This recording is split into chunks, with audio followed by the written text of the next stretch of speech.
Hi, everybody. Tori McElhenney, Taryn Walk, joined here by lead NFL draft analyst Daniel Jeremiah. Now, we have so many questions for you, but first things first, off the top, what are your overall thoughts about the Falcons going after taking Raheem Morris as the head coach, him building out his staff with Jimmy Lake as DC, Zach Robinson as OC? What were your just overall thoughts about that and the direction that the team's going in?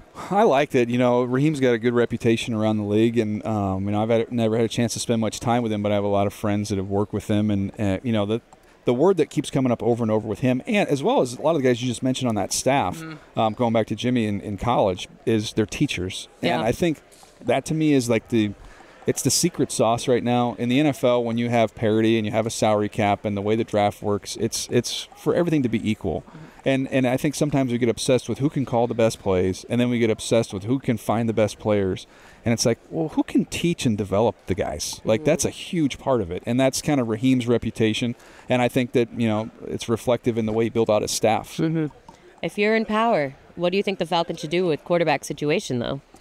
Oh, gosh. That's a tough one. It had to be asked. To me, if I'm in power, I'm going to probably be thinking about, what can we do next year to get this thing up and running and kind of buy some time for us to get the eventual quarterback that we're going to have. So I would definitely explore the Kirk Cousins thing if he does truly, get out there and doesn't re-sign with Minnesota. I think that would be tempting with all the pieces that are in place with the skill positions offensively to have somebody who's now ready. Like I know and I was told, I've said it too, that I've been told, the Falcons want to find their guy for the next 10 years. They want to find their Matt Ryan. They want to find that next guy to roll with. But I don't think you can force that. I don't think you can try and create one that isn't there. So you have to do your evaluation on these guys. Do your evaluation on the price to move up potentially to get one of the top three, and then really, really hone in and do your homework on these young guys. But to me, even saying that, I don't think it's the worst idea if you drafted Kirk and still took a quarterback at 8, knowing you're not going to have to rush him out onto the field. Yep. But I don't believe their starting quarterback is currently on the roster. Gotcha. It's interesting that you bring up the whole free agency route. I believe it was your February 20th mock draft, you had the Falcons taking J.J. McCarthy at number 8 overall. Sure, that was well received. Yeah.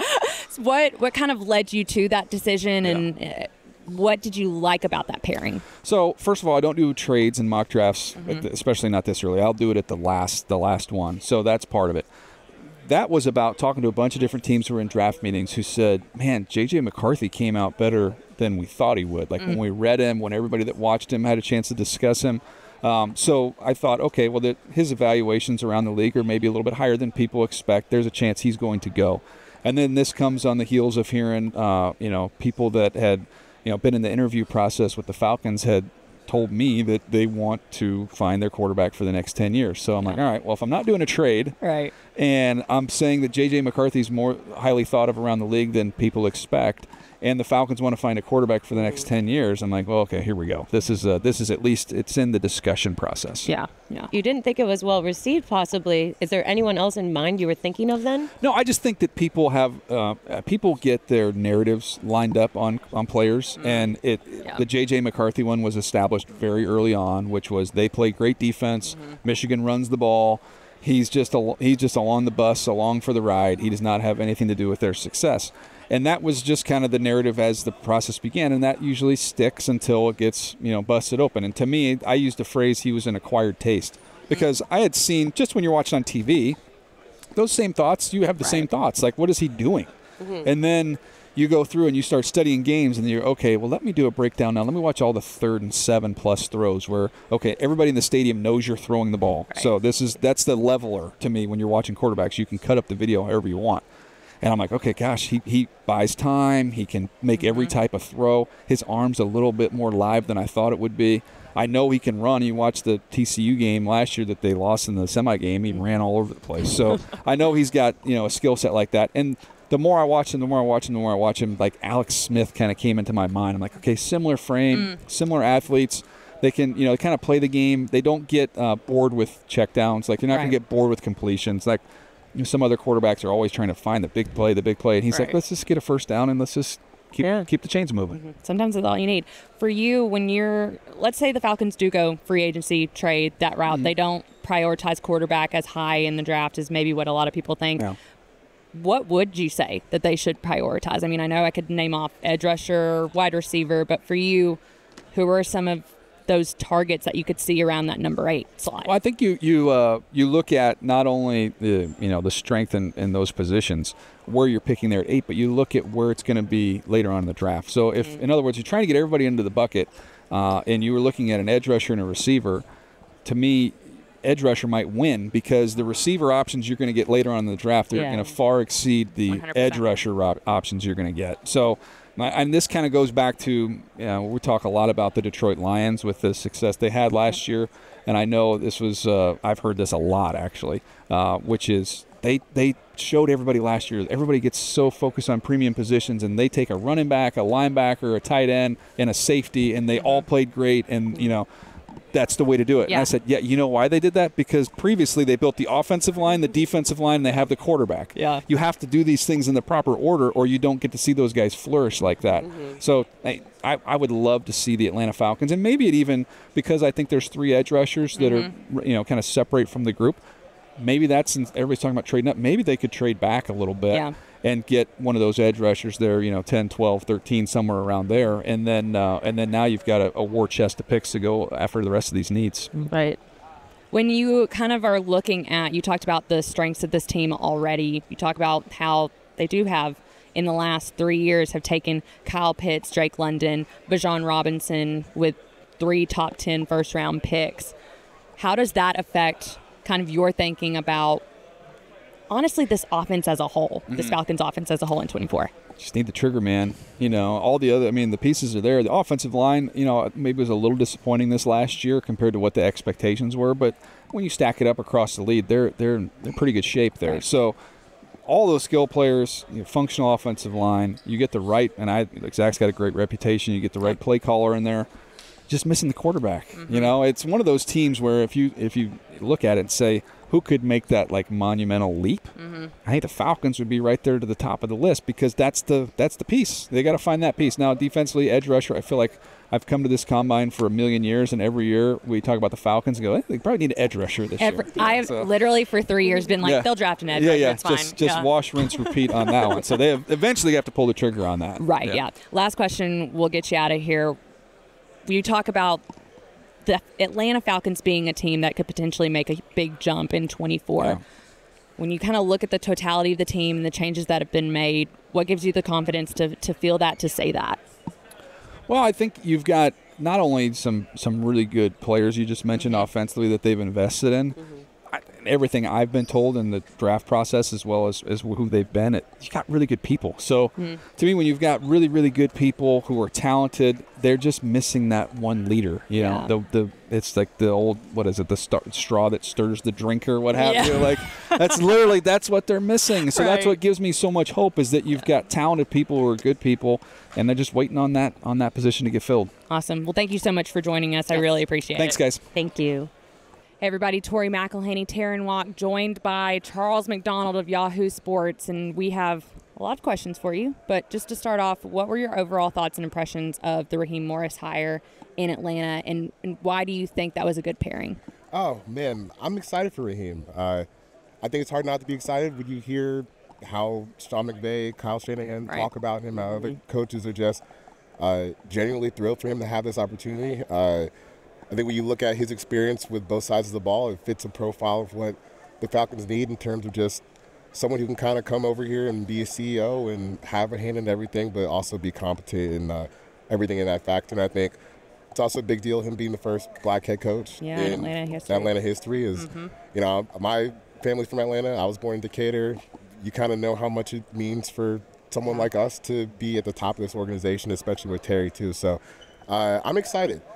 It's good. It's good. Yeah. It's good. Charles approves. So for you recently did a mock draft, and you had the Falcons taking wide receiver Rome Odunze at number 8 overall. What about that pick and that player specifically was something that you really thought paired well with the Falcons? Well, in this scenario, because I did it with my coworker Nate Tice at Yahoo Sports, in this scenario, the Falcons have kind of figured out what they're going to do at quarterback, right? And I think the strategy that they've had over the past few years of just kind of picking the best guy available or the best guy on top of the board is not necessarily a bad one, because when Terry got here, the roster obviously needed some help, and not overthinking it and adding guys like Kyle Pitts and Drake London and Bijan Robinson, who I think we all feel comfortable saying are really talented football players on the field. I think it's a good strategy, and Rome kind of fits into that next slot. They don't really have too many long-term bodies at wide receiver outside of Drake, so I think adding another one as good as Rome could really, help this offense take launch in the world where they figured out quarterback, where as Raheem and Terry spoke about today at their press conferences, is a pretty big, important need for them this offseason. Mm-hmm. Yeah, I would say I was kind of surprised you put a wide receiver. So in this hypothetical, how did the Falcons figure out their quarterback situation already? In your mind. In my mind, this picture. They've made a trade that didn't involve the 8th overall pick, or they signed someone in free agency. I don't know if it's a Kirk Cousins, if it's a Justin Fields, if you get Ryan Tannehill as a stopgap, something like that. But, I think if you can't, the way I feel about it at least, is if you can't get your hands on maybe Drake or Caleb at the top of the draft, you don't need to force it. Right. You can just kind of come back and see what you're working with for next year. I know that's not the sexy answer that everyone wants. Yeah, everyone wants. But Rome and Drake, I think, will make a really, really strong pairing in terms of their ability to get down the field, make stuff happen at the catch point, kind of bully other DBs. That's kind of, I think their games will play off well together. So I think Rome Odunze, Drake London, we can make that happen. Do you think that I was interested to Taryn's point? I was interested in the fact that you went wide receiver because I tend to go edge rusher. If they're not going to go quarterback, I will preface this though, and I've said this before. I have said for years that they needed to go get an edge rusher, so that's not new. But what kind of lended you away from edge rusher and towards a receiver? Honestly, I think it kind of goes back to like the best player available strategy. Yeah. I don't really think the top of this edge class is as strong as some of the other players. Gotcha. Yeah, or even the offensive tackle class. I think if you're looking at edge rushers, you're probably looking at Dallas Turner from Alabama or Laitu Latu from UCLA, and maybe those guys are first-round prospects, but I don't know if they actually are they the 8th best player in the class. That's kind of where I put the differentiation. So I think edge rush is obviously a huge need. It's been a big need since for a while. John Abraham was since he left, which is coming up on 10 years now. So it's a pretty big need for them. But I don't think you need to go and reach for a player just because you have this decade-long need for a true number one edge rusher. Yeah. Hey, I said wide receiver in our You question did. of the week. You did say that. Having like a coughing fit over there. So for you, let's look at this defense for a minute now that we're talking about edge rushers. This is a defense that was completely replenished by free agency last year. How do you kind of see, and it doesn't even have to be in the first round, but the Falcons using the draft and using what they're doing here at the Combine to further establish depth along this defensive unit? Yeah, I think pass rush is a good place to start. And, it's kind of a cliche, but people say you can never have enough pass rushers. You can never have enough corners. Obviously, they have a great one in A.J. Terrell, who I hope will be around for a long enough time to see him retire with the team. But they could still use someone in the long term across from him. I think Clark Phillips had a really nice rookie year. Yep. But as we start to look at the NFL and what it's become today, you need 3 guys, really, instead of just 2. So maybe you have your 2 spots solidified with AJ and Clark, and we'll see what happens with Jeff in free agency. But they still could use another talented body on that side of the field just with them because, hey, I know that the NFC South was not the beacon of offensive football last year, but it still helps to try and get these guys under wraps as far as coverage goes. And having talented corners would never be a bad thing. Right. So, yeah. Pass rushers, corners. Again, same thing we've been saying for a long time. Right. Yeah. But it's time. Do you think what kind of reasonable expectations do you have for this Atlanta Falcons team in 2024? And is it something as simple as if they get the right quarterback in here, things change very quickly for this team? I kind of have the same expectations that I had going into last year. Win the division. Yeah. It's doable. It's right there for them. Even with, and this probably says a lot more about the NFC South than anything else, but even as they kind of had their struggles and challenges last year, they were still in it with 2 weeks to go. Yeah.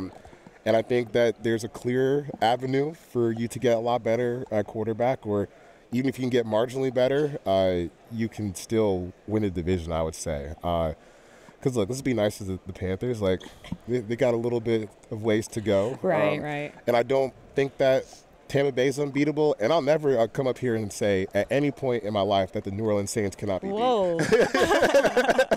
I don't care if they're 16-0. I don't care if we're 16-0 and we're 1-15. I'll never say that they can beat us. I mean, that's the history of that rivalry. Just full stop. Yeah. For you, when you're kind of looking at the scope of, I don't know, even because you obviously are somebody who knows, having been in Atlanta and around the area, growing up there, what needs to happen to get Atlanta kind of back to, and maybe not even back to, but enter into a new era that fans can be proud of?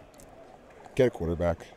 Is that it? You think that's it? I think that's the biggest thing. Because here's the thing that I don't think a lot of Falcons fans have become aware of, is that we've been spoiled for like 20 years. 100%. Because you have, because my introduction to being a fan was Michael Vick. Yeah. And then you're really only down for 1 year when his thing happens, and you draft Matt Ryan the next year, and literally from the first play, like his first play was a 60-yard touchdown pass. Yeah. You're right back in the quarterback game. So this is an uncharted area for us a little bit. And I think it should make people appreciate more maybe what we have in Matt, especially towards the end when you make that transition to, kind of the quarterback desert that they found themselves in, trying to get back and find a guy like that. So, look, I would say get a quarterback and start scoring touchdowns again, because it's got to be flashy. It's got to be a little bit exciting for people to get back into it. But I will say, I think the core is right there. You have Pitts, you have Bijan, you have Drake London, even a guy like Tyler Algier. Yeah. He's still a backup running back that would start for a whole lot of teams in the NFL. So there's pieces there. It's just you got to find that last piece that takes you from, a near 500 level team to a playoff caliber team, and that's what they're missing. Do you think that's a rookie or a veteran? I think it could be either. Immediately, though? Immediately in 2024? I think it could, only because, like I said, the rest of the division is gettable, right? Yeah. So if you need 9 wins to get to the playoffs, to win the division, I think that a rookie should be able to come in and do that based on the pieces that they have in place right now. We know the defense is good for the first time in a very long time. They have pieces on offense. You're right there to being back towards being like a relevant team at the top of the conference, I think. Awesome. I think that's a good note to end on. Thank you so much for joining us. Thanks for having me, guys.